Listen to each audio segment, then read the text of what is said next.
नमस्कार। सुनो कहानी श्रृंखला के अंतर्गत प्रस्तुत है कहानी ईश्वरीय न्याय, जिसके लेखक हैं मुंशी प्रेमचंद जी। कानपुर जिले में पंडित भृगुदत्त नामक एक बड़े जमींदार थे। मुंशी सत्यनारायण उनके कारिंदा थे। वे बड़े स्वामी भक्त और सच्चरित्र मनुष्य थे। लाखों रुपए की तहसील और हजारों मन अनाज का लेन देन उनके हाथ में था, पर कभी उनकी नीयत डामाडोल न होती। उनके सुप्रबंध से रियासत दिनों दिन उन्नति करती जाती थी। ऐसे कर्तव्य परायण सेवक का जितना सम्मान होना चाहिए उससे अधिक ही होता था। दुख सुख के प्रत्येक अवसर पर पंडित जी उनके साथ बड़ी उदारता से पेश आते। धीरे धीरे मुंशी जी का विश्वास इतना बढ़ा कि पंडित जी ने हिसाब किताब का समझना भी छोड़ दिया। संभव है उनसे आजीवन इसी तरह निभ जाती, पर भावी प्रबल है। प्रयाग में कुंभ लगा तो पंडित जी भी स्नान करने गए। वहां से लौटकर फिर वे घर न आए। मालूम नहीं किसी गड्ढे में फिसल पड़े या कोई जल जंतु उन्हें खींच ले गया। उनका फिर कुछ पता ही न चला। अब मुंशी सत्यनारायण के अधिकार और भी बढ़े। एक हतभागिनी विधवा और दो छोटे छोटे बच्चों के सिवा पंडित जी के घर में और कोई न था।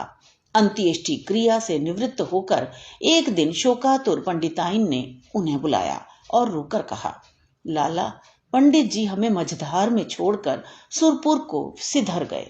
अब यह नैया तुम ही पार लगाओगे तो लग सकती है। यह सब खेती तुम्हारी लगाई हुई है, इसे तुम्हारे ही ऊपर छोड़ती हूँ। ये तुम्हारे बच्चे हैं, इन्हें अपनाओ। जब तक मालिक जिए तुम्हें अपना भाई समझते रहे। मुझे विश्वास है कि तुम उसी तरह इस भार को संभाले रहोगे। सत्यनारायण ने रोते हुए जवाब दिया, भाभी, भैया क्या उठ गए, मेरे तो भाग्य ही फूट गए। नहीं तो मुझे आदमी बना देते। मैं उन्हीं का नमक खाकर जिया हूं और उन्हीं की चाकरी में मरूंगा भी। आप धीरज रखें, किसी तरह की चिंता न करें। मैं जीते जी आपकी सेवा से मुंह न मोड़ूंगा। आप केवल इतना कीजिएगा कि मैं जिस किसी की शिकायत करूं उसे डांट दीजिएगा, नहीं तो ये लोग सिर चढ़ जाएंगे। इस घटना के बाद कई वर्षों तक मुंशी जी ने रियासत को संभाला।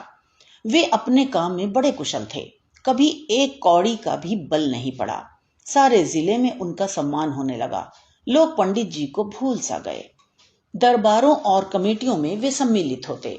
जिले के अधिकारी उन्हीं को जमींदार समझते। अन्य रईसों में उनका आदर था, पर मान वृद्धि महंगी वस्तु है और भानु कुंवरी अन्य स्त्रियों के सदृश पैसे को खूब पकड़ती। वह मनुष्य की मनोवृत्तियों से परिचित न थी। पंडित जी हमेशा लाला जी को इनाम इकराम देते रहते थे। वे जानते थे कि ज्ञान के बाद ईमान का दूसरा स्तंभ अपनी सुदशा है। इसके सिवा वे खुद भी कभी कागजों की जांच कर लिया करते थे। नाम मात्र ही को सही, पर इस निगरानी का डर जरूर बना रहता था, क्योंकि ईमान का सबसे बड़ा शत्रु अवसर है। भानु कुंवरी इन बातों को जानती न थी। अतएव अवसर तथा धनाभाव जैसे प्रबल शत्रुओं के पंजे में पड़कर मुंशी जी का ईमान कैसे बेदाग बचता। कानपुर शहर से मिला हुआ ठीक गंगा के किनारे एक बहुत आजाद और उपजाऊ गांव था। पंडित जी इस गांव को लेकर नदी किनारे पक्का घाट, मंदिर, बाग, मकान आदि बनवाना चाहते थे, पर उनकी यह कामना सफल न हो सकी। संयोग से अब यह गांव बिकने लगा। उनके जमींदार एक ठाकुर साहब थे। किसी फौजदारी के मामले में फंसे हुए थे। मुकदमा लड़ने के लिए रुपए की चाह थी। मुंशी जी ने कचहरी में यह समाचार सुना। चटपट मोलतोल हुआ। दोनों तरफ गरज थी। सौदा पटने में देर न लगी। बैनामा लिखा गया, रजिस्ट्री हुई। रुपए मौजूद न थे, पर शहर में साख थी। एक महाजन के यहां से 30,000 रुपए मंगवाए गए और ठाकुर साहब को नजर किए गए। हाँ, कामकाज की आसानी के ख्याल से यह सब लिखा पढ़ी मुंशी जी ने अपने ही नाम की, क्योंकि मालिक के लड़के अभी नाबालिग थे। उनके नाम से लेने में बहुत झंझट होती और विलंब होने से शिकार हाथ से निकल जाता।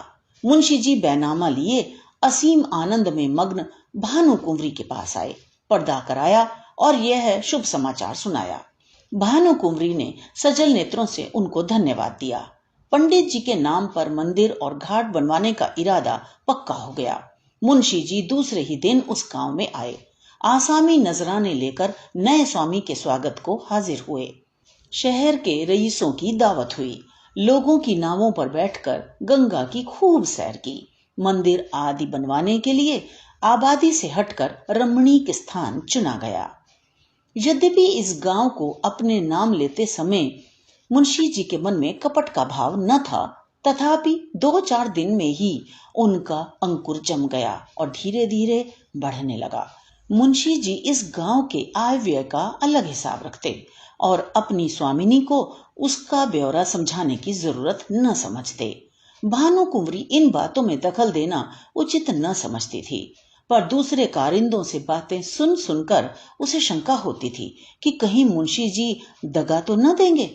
अपने मन का भाव मुंशी से छिपाती थी, इस ख्याल से कि कहीं कारिंदों ने उन्हें हानि पहुंचाने के लिए यह षड्यंत्र न रचा हो। इस तरह कई साल गुजर गए।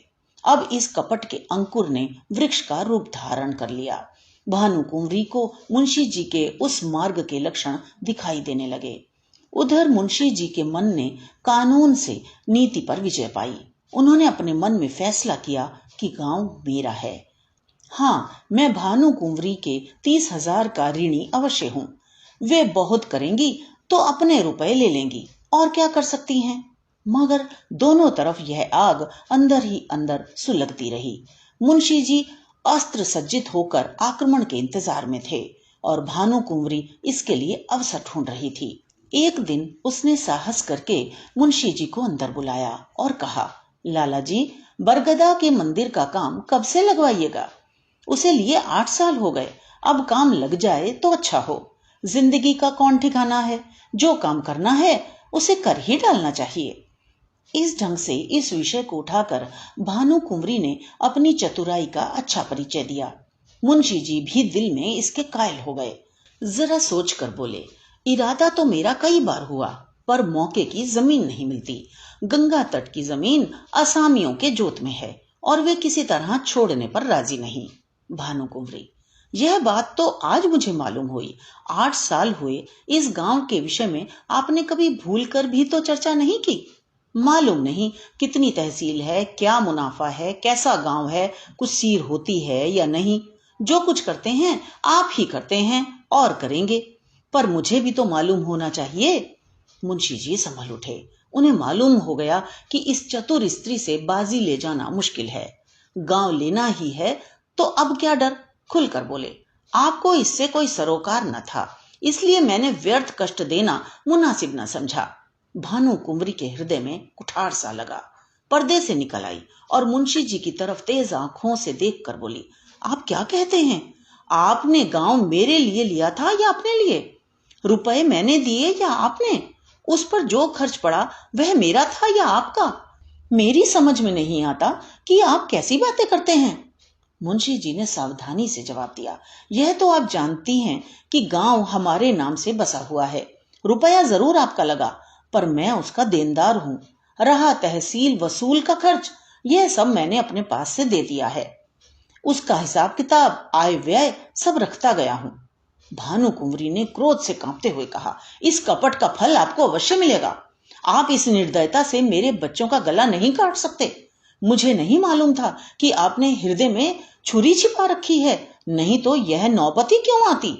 खैर, अब से मेरी रोकड़ और बही खाता आप कुछ न छुएं। मेरा जो कुछ होगा ले लूंगी। जाइए एकांत में बैठकर सोचिए। पाप से किसी का भला नहीं होता।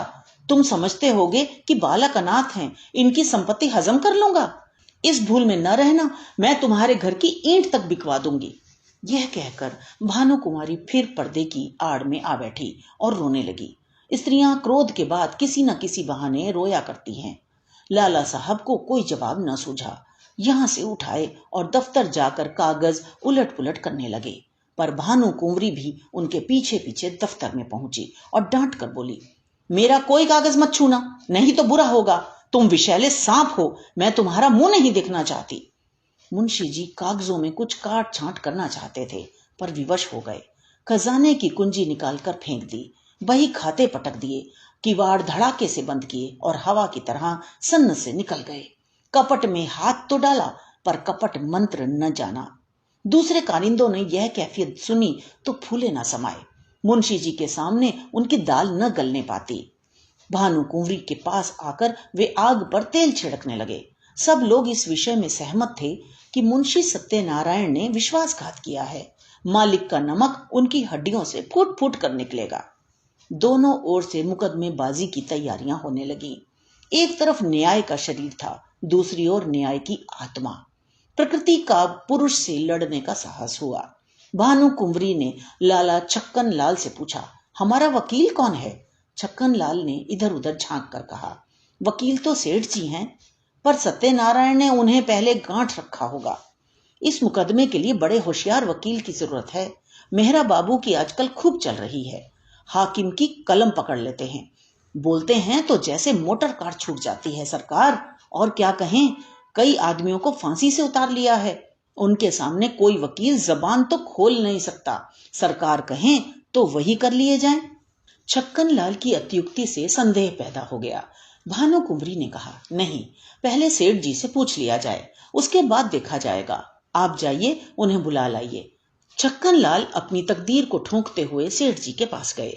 सेठ जी पंडित भृगुदत्त के जीवन काल से ही उनका कानून संबंधी सभी काम किया करते थे। मुकदमे का हाल सुना तो सन्नाटे में आ गए। सत्यनारायण को यह बड़ा नेक नियत आदमी समझते थे। उनके पतन से बड़ा खेद हुआ। उसी वक्त आए। भानु कुंवरी ने रो रो कर उनसे अपनी विपत्ति की कथा कही और अपने दोनों लड़कों को उनके सामने खड़ा करके बोली, आप इन अनाथों की रक्षा कीजिए, इन्हें मैं आपको सौंपती हूँ। सेठ जी ने समझौते की बात छेड़ी। बोले, आपस की लड़ाई अच्छी नहीं। भानु कुंवरी, अन्यायी के साथ लड़ना ही अच्छा है। सेठ जी, पर हमारा पक्ष निर्बल है। भानु कुंवरी फिर पर्दे से निकल आई और विस्मित होकर बोली, क्या हमारा पक्ष निर्बल है? दुनिया जानती है कि गांव हमारा है, उसे हमसे कौन ले सकता है? नहीं, मैं सुलह कभी ना करूंगी। आप कागजों को देखें। मेरे बच्चों की खातिर यह कष्ट उठाएं। आपका परिश्रम निष्फल न जाएगा। सत्यनारायण की नीयत पहले खराब न थी। देखिए, जिस मिति में गांव लिया गया है, उस मिति में 30,000 का क्या खर्च दिखाया गया है। अगर उसने अपने नाम उधार लिखा हो तो देखिए वार्षिक सूद चुकाया गया या नहीं। ऐसे नर पिशाच से मैं कभी सुलह न करूंगी। सेठ जी ने समझ लिया कि इस समय समझाने बुझाने से कुछ काम न चलेगा। कागजात देखे, अभियोग चलाने की तैयारियां होने लगी। मुंशी सत्यनारायण खिसियाए हुए मकान पहुंचे। लड़के ने मिठाई मांगी, उसे पीटा। स्त्री पर इसलिए बरस पड़े कि उसने क्यों लड़के को उनके पास जाने दिया। अपनी वृद्धा माता को डांट कर कहा, तुमसे इतना भी नहीं हो सकता कि जरा लड़के को बहलाओ। एक तो मैं दिन भर का थका मांदा घर आऊं और फिर लड़के को खिलाऊं। मुझे दुनिया में न और कोई काम है न धंधा। इस तरह घर में बावेला मचाकर बाहर आए। सोचने लगे, मुझसे बड़ी भूल हुई। मैं कैसा मूर्ख हूं। और इतने दिन तक सारे कागज पत्र अपने हाथ में थे। चाहता कर सकता था, पर हाथ धरे बैठा रहा। आज सिर पर आ पड़ी तो सूझी। मैं चाहता तो बही कहते सब नए बना सकता था, जिसमें इस गांव का और रुपए का जिक्र ही ना होता। पर मेरी मूर्खता के कारण घर में आई हुई लक्ष्मी रूठी जाती है। मुझे क्या मालूम था कि वह चुड़ैल मुझसे इस तरह पेश आएगी, कागजों में हाथ तक न लगाने देगी। इसी उधेड़ बुन में मुंशी जी एकाएक उछल पड़े। एक उपाय सूझ गया, क्यों ना कार्यकर्ताओं को मिला लूं। यद्यपि मेरी सख्ती के कारण वे सब मुझसे नाराज थे और इस समय सीधे बात भी न करेंगे, तथापि उनमें ऐसा कोई भी नहीं जो प्रलोभन से मुट्ठी में न आ जाए। हाँ, इसमें रुपया पानी की तरह बहाना पड़ेगा, पर इतना रुपया आएगा कहां से? हाय दुर्भाग्य! 2-4 दिन पहले चेत गया होता तो कोई कठिनाई न पड़ती। क्या जानता था कि वह डाइन इस तरह वज्र प्रहार करेगी। बस अब एक ही उपाय है, किसी तरह कागजात गुम कर दूं। बड़े जोखिम का काम है, पर करना ही पड़ेगा। दुष्कामनाओं के सामने एक बार सिर झुकाने पर फिर संभलना कठिन हो जाता है। पाप के अथाह दलदल में जहां एक बार पड़े कि फिर प्रतिक्षण नीचे ही चले जाते हैं। मुंशी सत्यनारायण सा विचारशील मनुष्य इस समय इस फिक्र में था कि कैसे सेंध लगा पाऊं। मुंशी जी ने सोचा, क्या सेंध लगाना आसान है? इसके वास्ते कितनी चतुरता, कितना साहस, कितनी बुद्धि, कितनी वीरता चाहिए। कौन कहता है कि चोरी करना आसान काम है। मैं जो कहीं पकड़ा गया तो मरने के सिवा और कोई मार्ग न रहेगा। बहुत सोचने विचारने पर भी मुंशी जी को अपने ऊपर ऐसा दुस्साहस कर सकने का विश्वास न हो सका। हाँ, इसमें सुगम एक दूसरी तदबीर नजर आई। क्यों ना दफ्तर में आग लगा दूं। एक बोतल मिट्टी का तेल और दिया सलाई की जरूरत है।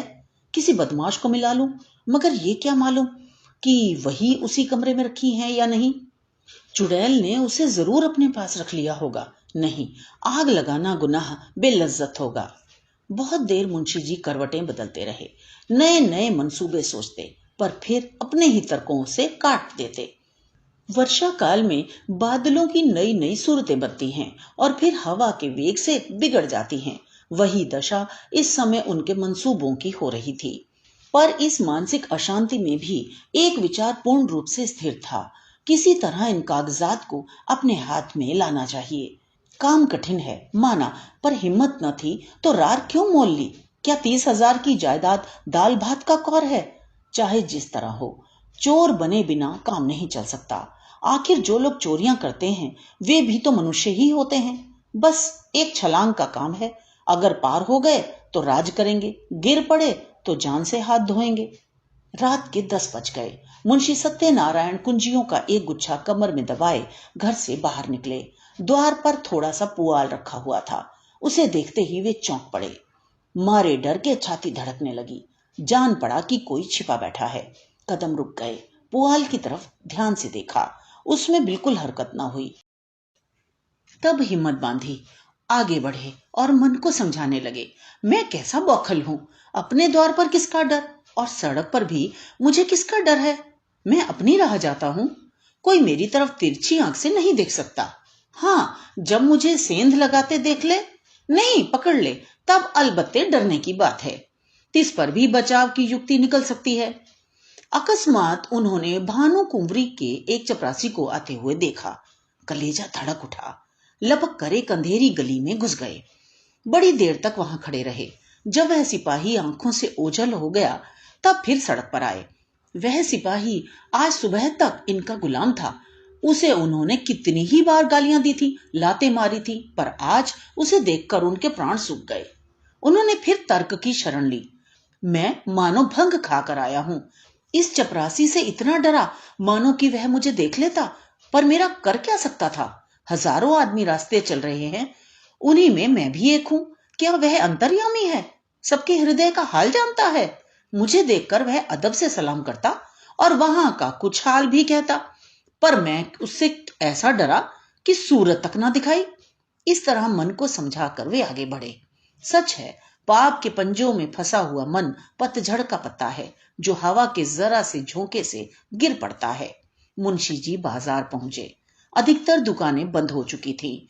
उनमें सांड और गायें बैठी हुई जुगाली कर रही थी।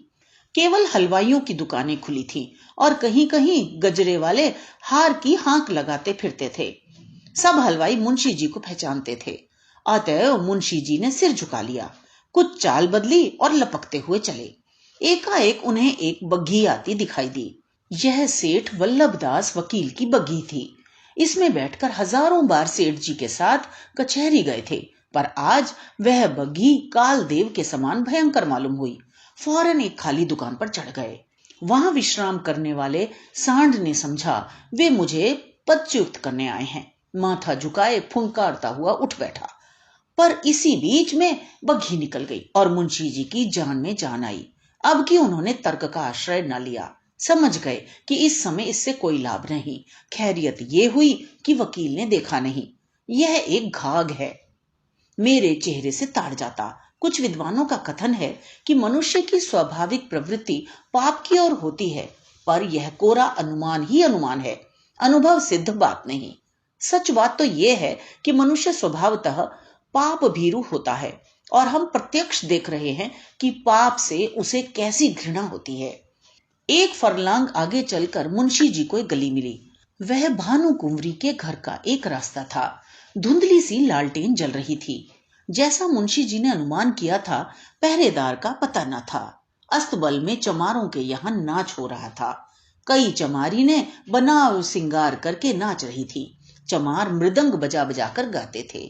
नाही घरे श्याम घेरी आए बदरा, सोवत रहूं सपन एक देखूं रामा। खुली गई नींद ढरक गए कजरा, नाही घरे श्याम घेरी आए बदरा। दोनों पहरेदार वही तमाशा देख रहे थे।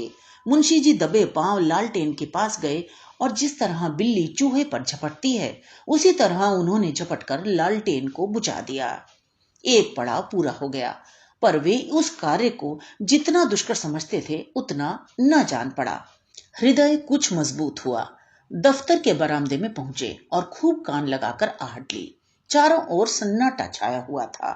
केवल चमारों का कोलाहल सुनाई देता था। इस समय मुंशी जी के दिल में धड़कन थी, पर सिर धम धम कर रहा था। हाथ पांव कांप रहे थे। सांस बड़े वेग से चल रही थी। शरीर का एक एक रोम आंख और कान बना हुआ था। वे सजीवता की मूर्ति हो रहे थे। उनमें जितना पौरुष, जितनी चपलता, जितना साहस, जितनी चेतना, जितनी बुद्धि, जितना आसान था, वे सब इस वक्त सजग और सचेत होकर इच्छा शक्ति की सहायता कर रहे थे।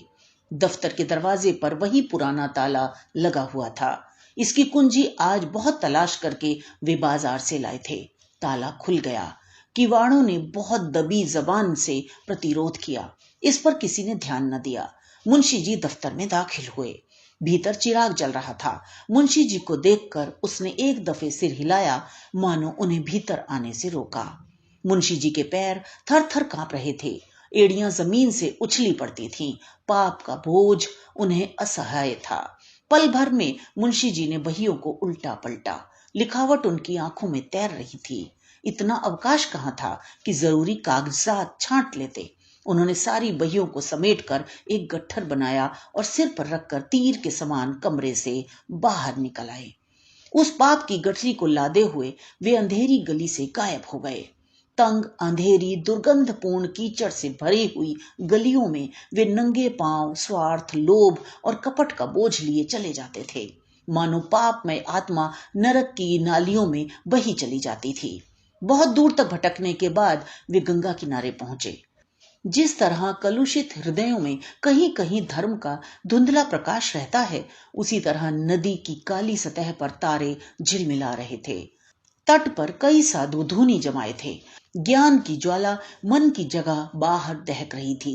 मुंशी जी ने अपना गट्ठर उतारा और चादर से खूब मजबूत बांधकर बलपूर्वक नदी में फेंक दिया। सोती हुई लहरों में कुछ हलचल हुई और फिर सन्नाटा हो गया। मुंशी सत्यनारायण के घर में दो स्त्रियां थीं, माता और पत्नी। वे दोनों अशिक्षिता थीं। इस पर भी मुंशी जी को गंगा में डूब मरने या कहीं भाग जाने की जरूरत न होती थी। न वे बॉडी पहनती थी, न मोजे जूते, न हारमोनियम पर गा सकती थी। यहाँ तक कि उन्हें साबुन लगाना भी न आता था। हेयर पिन, ब्रूचेज, जैकेट आदि परमावश्यक चीजों का तो नाम ही नहीं सुना था। बहू में आत्मसम्मान जरा भी नहीं था, न सास में आत्मगौरव का जोश। बहू अब तक सास की घुड़कियां भीगी बिल्ली की तरह सह लेती थी। हाँ मूर्खे, सास को बच्चे के नहलाने धुलाने, यहाँ तक कि घर में झाड़ू देने से भी घृणा न थी। हाँ ज्ञानांधे, बहू स्त्री क्या थी, मिट्टी का लौंदा थी।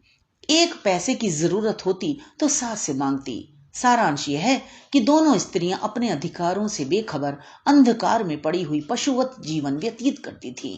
ऐसी फूहड़ थीं कि रोटियां भी अपने हाथों से बना लेती थीं। कंजूसी के मारे दाल, मोठ, समोसे कभी बाजार से ना मंगाती। आगरे वाले की दुकान की चीजें खाई होती तो उनका मजा जानती। बुढ़िया खूसट दवा दर्पण भी जानती थी। बैठी बैठी घास पात कूटा करती। मुंशी जी ने मां के पास जाकर कहा, अम्मा अब क्या होगा?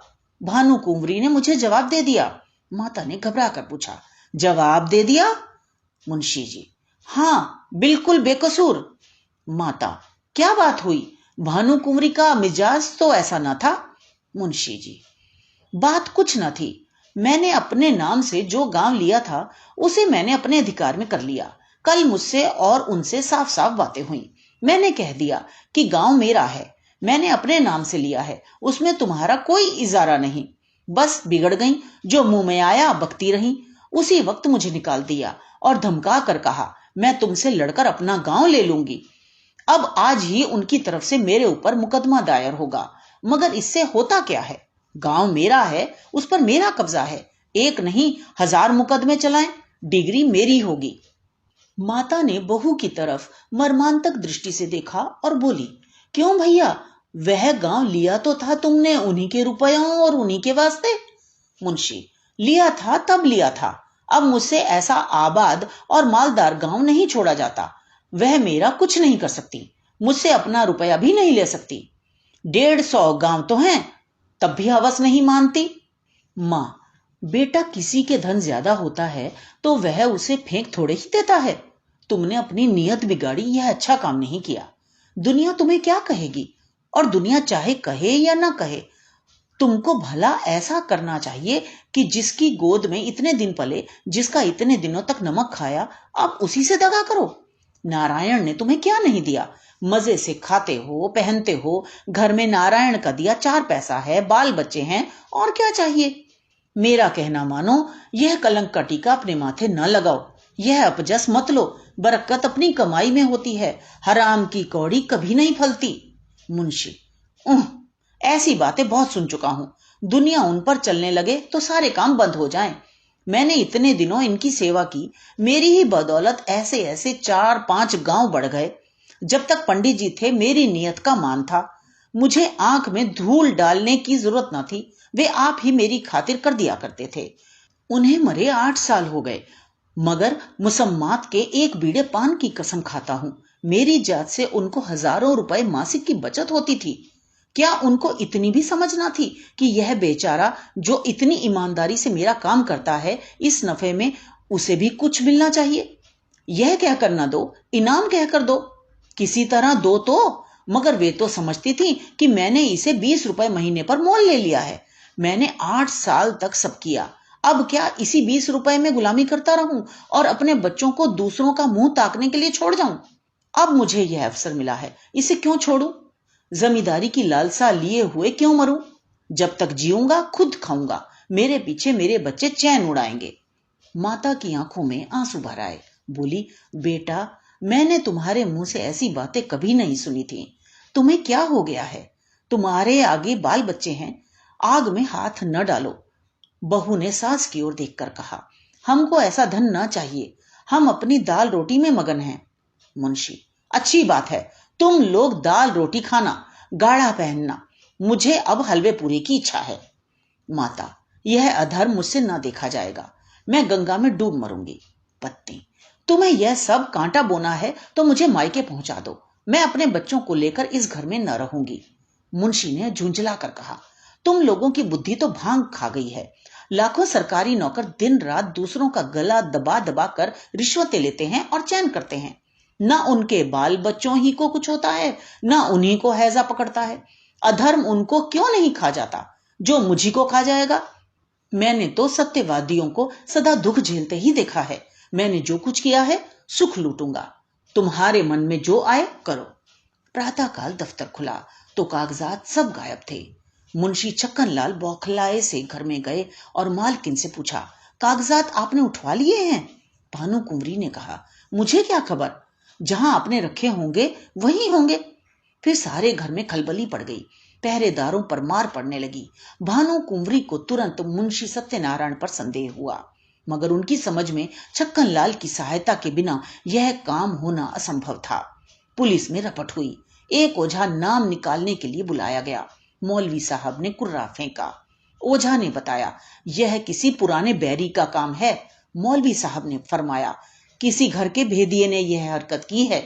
शाम तक यह दौड़ धूप रही। फिर यह सलाह होने लगी कि इन कागजातों के बगैर मुकदमा कैसे चले।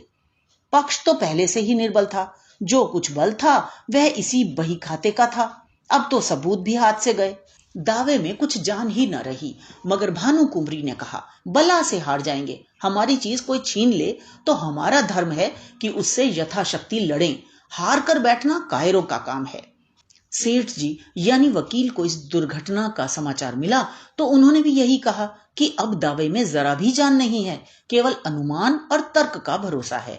अदालत ने माना तो माना, नहीं तो हार माननी पड़ेगी। पर भानु कुंवरी ने एक न मानी। लखनऊ और इलाहाबाद से 2 होशियार बैरिस्टर बुलाए। मुकदमा शुरू हुआ। सारे शहर में इस मुकदमे की धूम थी। कितने ही रईसों को भानु कुंवरी ने साथी बनाया था। मुकदमा शुरू होने के समय हजारों आदमियों की भीड़ हो जाती थी। लोगों के इस खिंचाव का मुख्य कारण यह था कि भानु कुंवरी एक पर्दे की आड़ में बैठी हुई अदालत की कार्यवाही देखा करती थी, क्योंकि उसे अब अपने नौकरों पर जरा भी विश्वास न था। वादी बैरिस्टर ने एक बड़ी मार्मिक वक्तृता दी। उसने सत्यनारायण की पूर्वावस्था का खूब अच्छा चित्र खींचा। उसने दिखलाया कि वे कैसे स्वामी भक्त, कैसे कार्यकुशल, कैसे कर्मशील थे और स्वर्गवासी पंडित भृगुदत्त का उन पर पूर्ण विश्वास हो जाना किस तरह स्वाभाविक था।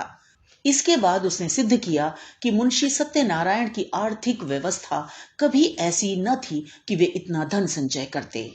अंत में उसने मुंशी जी की स्वार्थपरता, कूटनीति, निर्दयता और विश्वासघातकता का ऐसा घृणोत्पादक चित्र खींचा कि लोग मुंशी जी को गालियां देने लगे। इसके साथ ही उसने पंडित जी के अनाथ बालकों की दशा का बड़ा करुणोत्पादक वर्णन किया। कैसे शोक और लज्जा की बात है कि ऐसा चरित्रवान, ऐसा नीति कुशल मनुष्य इतना गिर जाए कि अपने स्वामी के अनाथ बालकों की गर्दन पर छुरी चलाने पर संकोच न करे। मानव पतन का ऐसा करुण, ऐसा हृदय विदारक उदाहरण मिलना कठिन है। इस कुटिल कार्य के परिणाम की दृष्टि से इस मनुष्य के पूर्व परिचित सद्गुणों का गौरव लुप्त हो जाता है, क्योंकि वे असली मोती नहीं, नकली कांच के दाने थे, जो केवल विश्वास जमाने के निमित्त दर्शाए गए थे। वह केवल सुंदर जाल था जो एक सरल हृदय, छल छंद से दूर रहने वाले रईस को फंसाने के लिए फैलाया गया था। इस नर पशु का अंतःकरण कितना अंधकारमय, कितना कपटपूर्ण, कितना कठोर है, और इसकी दुष्टता कितनी घोर, कितनी अपावन है। अपने शत्रु के साथ दया करना एक बार तो क्षम्य है, मगर इस मलिन हृदय मनुष्य ने इन बेकसों के साथ दगा किया है, जिन पर मानव स्वभाव के अनुसार दया करना उचित है। यदि आज हमारे पास बही खाते मौजूद होते, अदालत पर सत्यनारायण की सत्यता स्पष्ट रूप से प्रकट हो जाती। पर मुंशी जी के बर्खास्त होते ही दफ्तर से उनका लुप्त हो जाना भी अदालत के लिए एक बड़ा सबूत है। शहर में कई रईसों ने गवाही दी, पर सुनी सुनाई बातें जिरह में उखड़ गईं। दूसरे दिन फिर मुकदमा पेश हुआ। प्रतिवादी के वकील ने अपनी वक्तृता शुरू की। उसमें गंभीर विचारों की अपेक्षा हास्य का आधिक्य था। यह एक विलक्षण न्याय सिद्धांत है कि किसी धनाढ्य मनुष्य का नौकर जो कुछ खरीदे वह उसके स्वामी की चीज समझी जाए। इस सिद्धांत के अनुसार हमारी गवर्नमेंट को अपने कर्मचारियों की सारी संपत्ति पर कब्जा कर लेना चाहिए। यह स्वीकार करने में हमको कोई आपत्ति नहीं कि हम इतने रुपयों का प्रबंध न कर सकते थे, और यह धन हमने स्वामी ही से ऋण लिया, पर हमसे ऋण चुकाने का कोई तकाजा न करके वह जायदाद ही मांगी जाती है। यदि हिसाब के कागजात दिखलाए जाएं तो वे साफ बता देंगे कि मैं सारा ऋण दे चुका। हमारे मित्र ने कहा कि ऐसी अवस्था में बहियों का गुम हो जाना भी अदालत के लिए एक सबूत होना चाहिए। मैं भी उनकी युक्ति का समर्थन करता हूं। यदि मैं आपसे ऋण लेकर अपना विवाह करूं तो क्या मुझसे मेरी नवविवाहित वधू को छीन लेंगे? हमारे सुयोग्य मित्र ने हमारे ऊपर अनाथों के साथ दगा करने का दोष लगाया है। अगर मुंशी सत्यनारायण की नीयत खराब होती तो उनके लिए सबसे अच्छा अवसर वह था जब पंडित भृगुदत्त का स्वर्गवास हुआ था। इतने विलंब की क्या जरूरत थी? यदि आप शेर को फंसाकर उसके बच्चे को उसी वक्त नहीं पकड़ लेते, उसे बढ़ने और सबल होने का अवसर देते हैं, तो मैं आपको बुद्धिमान न कहूंगा। यथार्थ बात यह है कि मुंशी सत्यनारायण ने नमक का जो कुछ हक था वह पूरा कर दिया। 8 वर्ष तक तन मन से स्वामी के संतान की सेवा की। आज उन्हें अपनी साधुता का जो फल मिल रहा है वह बहुत ही दुखजनक और हृदय विदारक है। इसमें भानु कुंवरी का दोष नहीं। वे एक गुण संपन्न महिला हैं, मगर अपनी जाति के अवगुण उनमें भी विद्यमान हैं। ईमानदार मनुष्य स्वभावतः स्पष्ट भाषी होता है। उसे अपनी बातों में नमक मिर्च लगाने की जरूरत नहीं होती। यही कारण है कि मुंशी जी के मृदुभाषी मातहतों को उन पर आक्षेप करने का मौका मिल गया। इस दावे की जड़ केवल इतनी ही है और कुछ नहीं। भानु कुंवरी यहाँ उपस्थित हैं। क्या वे कह सकती हैं कि इस 8 वर्ष की मुद्दत में कभी इस गांव का जिक्र उनके सामने आया? कभी उसके हानि लाभ, आय व्यय, लेन देन की चर्चा उनसे की गई? मान लीजिए कि मैं गवर्नमेंट का मुलाजिम हूं। यदि मैं आज दफ्तर में आकर अपनी पत्नी के आय व्यय और अपने टहलुओं के टैक्सों का पचड़ा गाने लगूं, तो शायद मुझे शीघ्र ही अपने पद से पृथक होना पड़े और संभव है कुछ दिनों तक बरेली की अतिथिशाला में भी रखा जाऊं। जिस गांव से भानु कुंवरी का सरोकार न था, उसकी चर्चा उनसे क्यों की जाती? इसके बाद बहुत से गवाह पेश हुए, जिनमें अधिकांश आसपास के देहातों के जमींदार थे। उन्होंने बयान किया कि हमने मुंशी सत्यनारायण असामियों को अपनी दस्तखती रसीदें और अपने नाम से खजाने में रुपया दाखिल करते देखा है। इतने में संध्या हो गई। अदालत ने 1 सप्ताह में फैसला सुनाने का हुक्म दिया। सत्यनारायण को अब अपनी जीत में कोई संदेह न था। वादी पक्ष के गवाह भी उखड़ गए थे और बहस भी सबूत से खाली थी। अब इनकी गिनती भी जमींदारों में होगी और संभव है ये कुछ दिनों में रईस कहलाने लगेंगे। पर किसी न किसी कारण से अब शहर के गणमान्य पुरुषों से आंखें मिलाते शर्माते थे। उन्हें देखते ही उनका सिर नीचा हो जाता था। वे मन में डरते थे कि वे लोग कहीं इस विषय पर कुछ पूछताछ न कर बैठें। वे बाजार में निकलते तो दुकानदारों में कुछ कानाफूसी होने लगती और लोग उन्हें तिरछी दृष्टि से देखने लगते। अब तक लोग उन्हें विवेकशील और सच्चरित्र मनुष्य समझते। शहर के धनी मानी उन्हें इज्जत की निगाह से देखते और उनका बड़ा आदर करते थे। यद्यपि मुंशी जी को अब तक इनसे टेढ़ी तिरछी सुनने का संयोग न पड़ा था, तथापि उनका मन कहता था कि सच्ची बात किसी से छिपी नहीं है। चाहे अदालत से उनकी जीत हो जाए, पर उनकी साख अब जाती रही। अब उन्हें लोग स्वार्थी, कपटी और दगाबाज समझेंगे। दूसरों की बात तो अलग रही, स्वयं उनके घरवाले उनकी उपेक्षा करते थे। बूढ़ी माता ने 3 दिन से मुंह में पानी नहीं डाला। स्त्री बार बार हाथ जोड़कर कहती थी कि अपने प्यारे बालकों पर दया करो, बुरे काम का फल कभी अच्छा नहीं होता, नहीं तो पहले मुझी को विष खिला दो। जिस दिन फैसला सुनाया जाने वाला था, प्रातःकाल एक कुंजड़िन तरकारियां लेकर आई और मुंशी आइन से बोली, बहू जी, हमने बाजार में एक बात सुनी है, बुरा ना मानो तो कहूं। जिसको देखो उसके मुंह से यही बात निकलती है कि लाला बाबू ने जालसाजी से पंडिताइन का कोई हल्का ले लिया। हमें तो इस पर यकीन नहीं आता। लाला बाबू ने न संभाला होता तो अब तक पंडिताइन का कहीं पता न लगता, एक अंगुल जमीन न बचती। इन्हीं में एक सरदार था कि सबको संभाल लिया, तो क्या अब उन्हीं के साथ बदी करेंगे? अरे बहू, कोई कुछ साथ लाया है कि ले जाएगा? यही नेक बदी रह जाती है। बुरे का फल बुरा होता है। आदमी ना देखे पर अल्लाह सब कुछ देखता है। बहू जी पर घड़ों पानी पड़ गया। जी चाहता था कि धरती फट जाती तो उसमें समा जाती। स्त्रियां स्वभावतः लज्जावती होती हैं। उनमें आत्माभिमान की मात्रा अधिक होती है। निंदा अपमान उनसे सहन नहीं हो सकता है। सिर झुकाए हुए बोली, बुआ, मैं इन बातों को क्या जानूं? मैंने तो आज ही तुम्हारे मुंह से सुनी है। कौन सी तरकारियां हैं? मुंशी सत्यनारायण अपने कमरे में लेटे हुए कुंजड़िन की बातें सुन रहे थे। उसके चले जाने के बाद आकर स्त्री से पूछने लगे, यह शैतान की खाला क्या कह रही थी? स्त्री ने पति की ओर से मुंह फेर लिया और जमीन की ओर ताकते हुए बोली, क्या तुमने नहीं सुना? तुम्हारा गुणगान कर रही थी। तुम्हारे पीछे देखो, किस किस के मुंह से ये बातें सुननी पड़ती हैं और किस किस से मुंह छिपाना पड़ता है। मुंशी जी अपने कमरे में लौट आए। स्त्री को कुछ उत्तर नहीं दिया। आत्मा लज्जा से परास्त हो गई। जो मनुष्य सदैव सर्व सम्मानित रहा हो, जो सदा आत्माभिमान से सिर उठाकर चलता रहा हो, उसकी सुकृति की सारे शहर में चर्चा होती हो, वह कभी सर्वथा लज्जा शून्य नहीं हो सकता। लज्जा कुपथ की सबसे बड़ी शत्रु है। कुवासनाओं के भ्रम में पड़कर मुंशी जी ने समझा था, मैं इस काम को ऐसी गुप्त रीति से पूरा कर ले जाऊंगा कि किसी को कानो कान खबर ना होगी। पर उनका यह मनोरथ सिद्ध ना हुआ। बाधाएं आ खड़ी हुई। उनके हटाने में उन्हें बड़े दुस्साहस से काम लेना पड़ा, पर यह भी उन्होंने लज्जा से बचने के निमित्त किया, जिसमें यह कोई न कहे कि अपनी स्वामिनी को धोखा दिया। इतना यत्न करने पर भी निंदा से न बच सके। बाजार का सौदा बेचने वालियां भी अब अपमान करती हैं। कुवासनाओं से दबी हुई लज्जा शक्ति इस कड़ी चोट को सहन न कर सकी।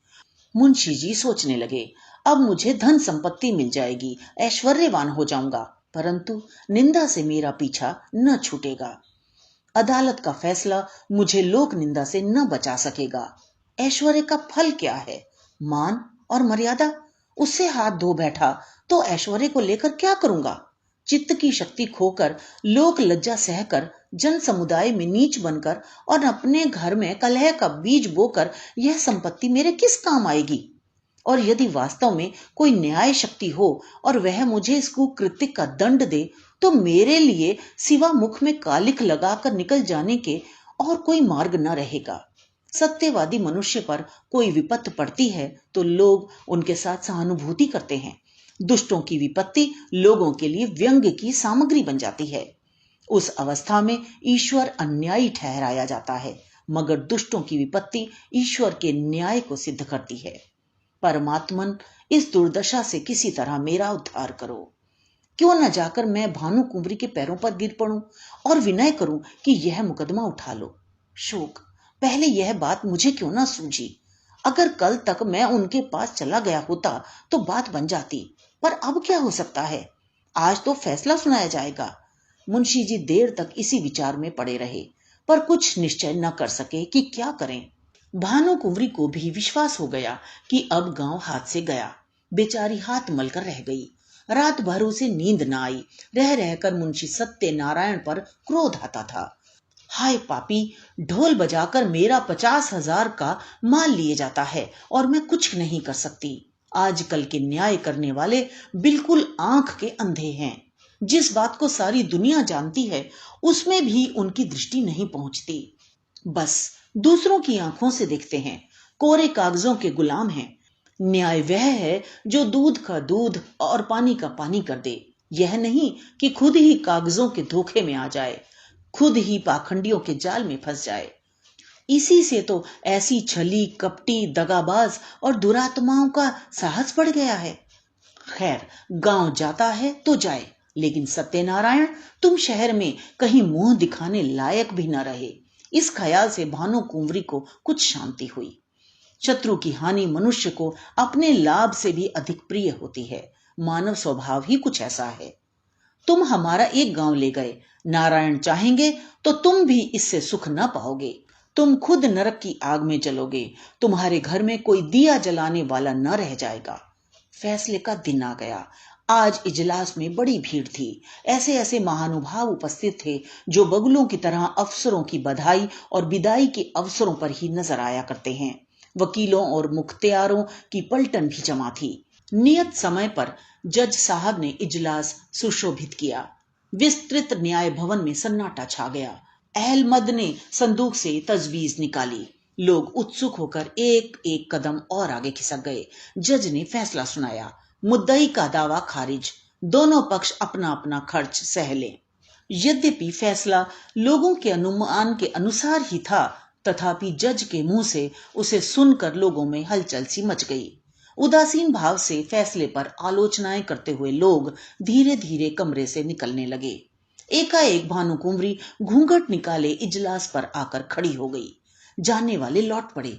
जो बाहर निकल गए थे दौड़ कर आ गए और कौतूहल पूर्वक भानु कुंवरी की तरफ ताकने लगे। भानु कुंवरी ने कंपित स्वर में जज से कहा, सरकार, यदि हुक्म दें तो मैं मुंशी जी से कुछ पूछूं। यद्यपि यह बात नियम के विरुद्ध थी, तथापि जज ने दयापूर्वक आज्ञा दे दी। तब भानु कुंवरी ने सत्यनारायण की तरफ देखकर कहा, लाला जी, सरकार ने तुम्हारी डिग्री तो कर ही दी। गांव तुम्हें मुबारक रहे, मगर ईमान आदमी का सब कुछ है। ईमान से कह दो, गांव किसका है? हजारों आदमी यह प्रश्न सुनकर कौतूहल से सत्यनारायण की तरफ देखने लगे। मुंशी जी विचार सागर में डूब गए। हृदय में संकल्प और विकल्प में घोर संग्राम होने लगा। हजारों मनुष्यों की आंखें उनकी तरफ जमी हुई थीं। यथार्थ बात अब किसी से छिपी न थी। इतने आदमियों के सामने असत्य बात मुंह से निकल न सकी। लज्जा से जबान बंद कर ली। मेरा कहने में काम बनता था। कोई बात न थी, किंतु घोरतम पाप का दंड समाज दे सकता है, उसके मिलने का पूरा भय था। आपका कहने से काम बिगड़ता था।